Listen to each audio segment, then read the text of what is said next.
Hello, my name is Gretta Harris, and this is assignment 5, part 2.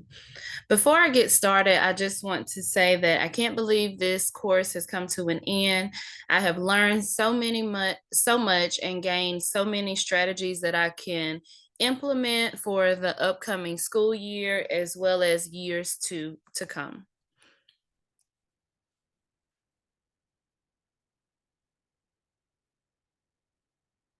So during the course of this video, I will answer the questions listed for the assignment as well as discuss how I plan to move forward.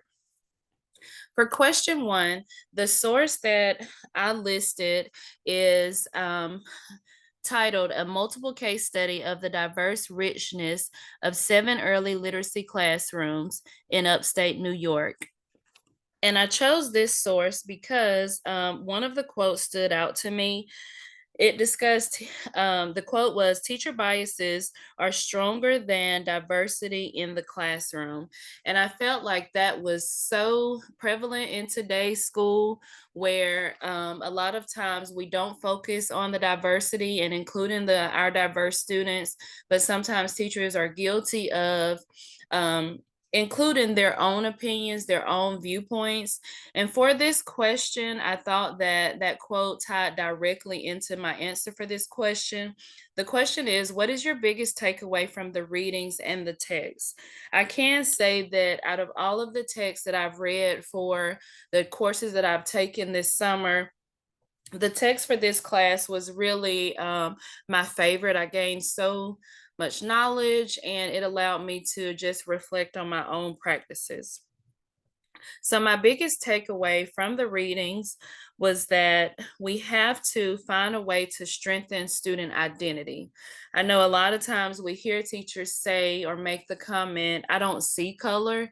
And I don't think their intention may be from a negative standpoint, but I don't think they really understand the extent of what they are saying. When we say that we don't see color, we're saying that we don't see the injustices, we don't see our differences, we don't recognize our cultural backgrounds. And it's really important for us to see our differences and our backgrounds and to understand that we all come from a different place, from a different perspective. We all have different viewpoints. We have to see that in order for us to examine certain practices that need to be changed, certain biases that need to be improved. So that was my biggest takeaway, that I have to be an advocate for change and to just have those courageous conversations with the teachers that I work with and let them know it's okay to see color, that it's a good thing that we do, because when we see color, when we see our differences, that's when we learn to embrace those differences and learn from each other. For question 2, I chose the source Working Collaboratively and Teaching Collaboration. This source was very insightful because I am big on collaborating with teachers as well as teaching students to collaborate. So for this source, the quote that stood out to me is that when we collaborate, we gain deeper understanding of how our minds work and we form a commitment to build strong communities. And I think that's what it is about. That's my biggest takeaway from the course discussions, is that I was able to just hear from other members of the course. I was able to gain their perspective. It gave me an open mind, not only to just think that my viewpoint and my perspective was correct, but I was able to hear from them as well. As a Black educator, a Black female educator, I know I have my viewpoint, but it's important for me to hear from white educators to just gain knowledge about their experiences and their viewpoints. They really allowed me to just be a little bit more open-minded to just hear from their personal experiences. I gained knowledge just hearing the different perspectives. It opened my mind to viewpoints that I had not thought of before. I was also able to hear about the different issues and experiences that they were having at their own schools. And so it made me feel like I wasn't alone. I think we all have experienced, yes, of course, different issues in our schools, but a lot of the issues are the same. Some of the issues are very prevalent throughout the schools, and I think it gave us knowledge on how to learn some different strategies from other teachers from other districts, and it was just great collaboration. um, I was able to, when I made my post, and I really enjoyed reading the responses of just my teammates and other educators in the course. We had great dialogue going back and forth. And again, I just learned from their experiences. It was interesting to know the ways that we were similar, the ways that we were different. One thing that just stood out to me about the discussions is that our classroom norms and teaching students, like, we had to learn how to collaborate, but we also have to teach our students how to collaborate.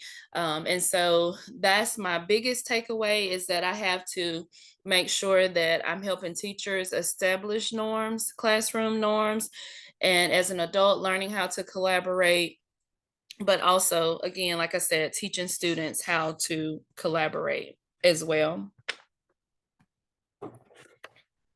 Question three, the source that I chose for question three is our textbook, Everyday Anti-Racism, Getting Real About Race in School.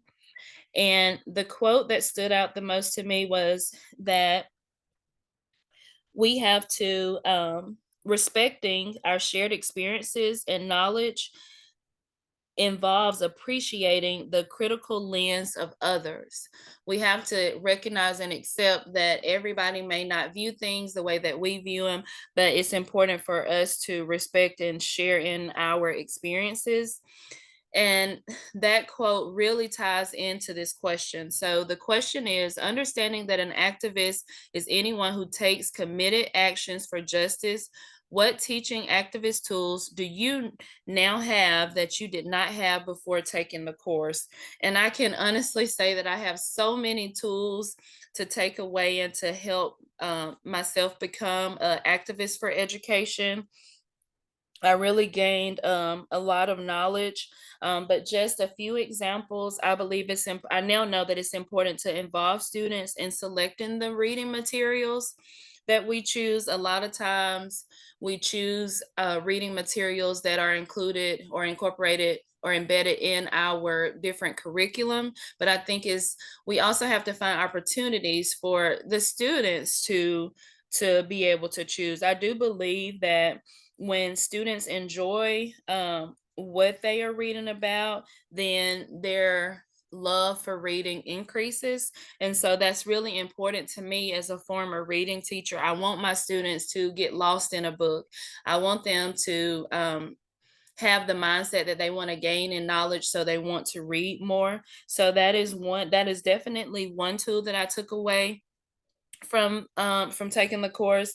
And also the concept that was discussed in our book of windows and mirrors. I think we have to first examine ourselves, and that's what I did after reading the text. And we have to be able to look through the windows of others to see their perspectives, and that's a tool that I want our students to learn as well, so that it will help them just to develop their own perspectives, and as well as see the perspectives of others. Things won't just be black and white for them, but they will be able to just see a wider view and of the other perspectives that are out there. Question four. For question four, I chose the source Mentoring First Year Teachers Implementation of Restorative Practices. I chose this source because I was a classroom teacher for 10 years. Then I was a school based instructional coach for 2 years, and now I have the privilege of being a district intervention specialist is kind of like a district instructional coach where I will serve all 12 of our elementary schools.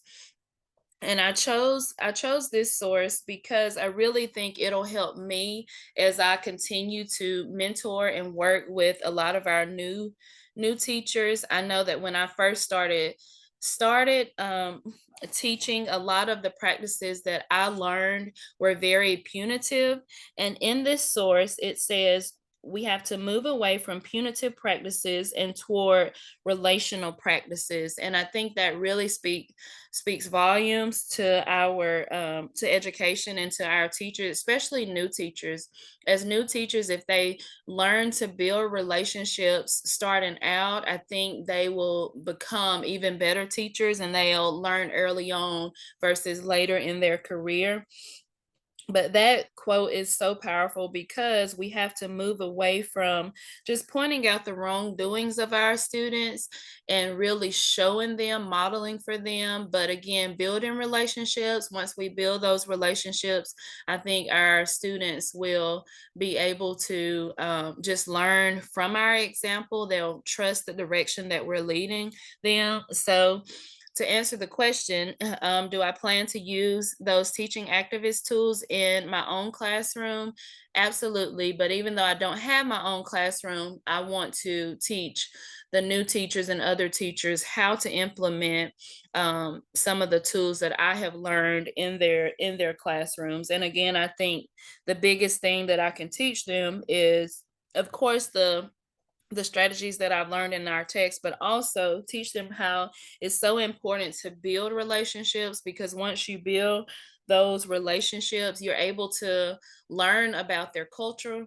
You're able to learn about their backgrounds automatically. It comes with building relationships with the students.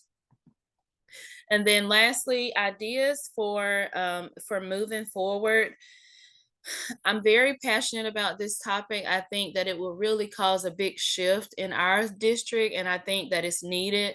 Honestly, we focus in my district, we focus so much on data. We focus a lot on like specific programs and curriculum, and we also have a problem with retaining our teachers and motivating our students, motivating our teachers. So I really think this is the shift that we need. There's a disconnect between, in my opinion, between our teachers and between our students. So I really think that the plan that I have in place, or my ideas for moving forward, will really strengthen our district and our schools. So, as far as my ideas and my plan for moving forward, I plan to meet with administration and district leaders to discuss implementation. I want to give them a synopsis or a summary of what I have learned through taking this course. And then, after doing so, I want to entertain the idea of having a book study on everyday anti-racism, getting real about race in school, just to bring awareness and self-reflection. I think a lot of the educators that I work with, even like myself, we don't really recognize that there are certain issues taking place about race. And so I think before we can take action, we have to bring awareness and self-reflection. And I think that that will create buy-in for our district. So I really hope that a book study is something that we can do each year. We typically try to choose a book to study, and I think this will be the perfect book to, again, cause a shift in our schools, and create motivation for students as well as motivation for teachers. And we'll be able to retain more teachers if they feel like they can make a connection with the students, and because our schools are supposed to become more and more diverse. And so, lastly, I would like to schedule professional development for all staff members in the following areas. I would like to provide development on establishing classroom norms, teaching students how to collaborate with each other, implementing diverse materials to improve instruction, welcoming student voice in learning. And I think it's important for all of our schools to have some type of diversity training, so that we know how to support the society that we are living in today. Thank you so much. I have really enjoyed this course. Again, I have gained a wealth of knowledge, and it's knowledge that I can act on immediately and implement for the upcoming school year.